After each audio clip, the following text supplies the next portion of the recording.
My name is Justin Kaufman. I own a 66 Cadillac Coupe Deville, and we are in Fisher's Sparks Car Show. I've had it for a little over 2 years.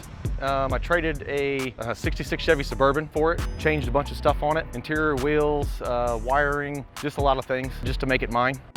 The first thing I wanted to change was the interior. It was a little overdone and a lot of extra stuff that didn't belong in the car. Some guy from New York drove all the way out here to trade me seats from the seats that were in there were their Eldorado bucket seats. I didn't like the way they looked, so he drove all the way from New York to give me his bench seat. And then that's what started the whole interior rebuild. And then I started with the seats, and then everything's from the floor all the way up is all brand new. And the old center console and the touch screen and the TV that was in there, got rid of it and went all back to the original look and I hid all the audio and stuff inside of it. I got some 144 spoke 20-inch Daytons on there with the 100th anniversary redline Vogues. It's got a full air ride suspension on it, chopping block front tube, A-arms, Accuair suspension, all kicker components inside, amps, air ride, the whole thing. The pinstriping, I got that at last year at the Ducktail Run. That is a hot rod show up there in Gas City.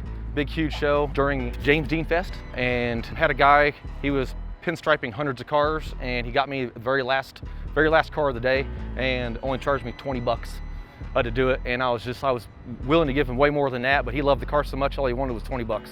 So it's like driving at your house. You just sit in the couch and you just drive and you start waving at people. That's about it, man. It's so comfortable. Just like I said, it floats like a Cadillac. Love taking the kids over here to Handel's Ice Cream every once in a while. Everybody loves watching it go down the street. It's all for the family. It's all fun.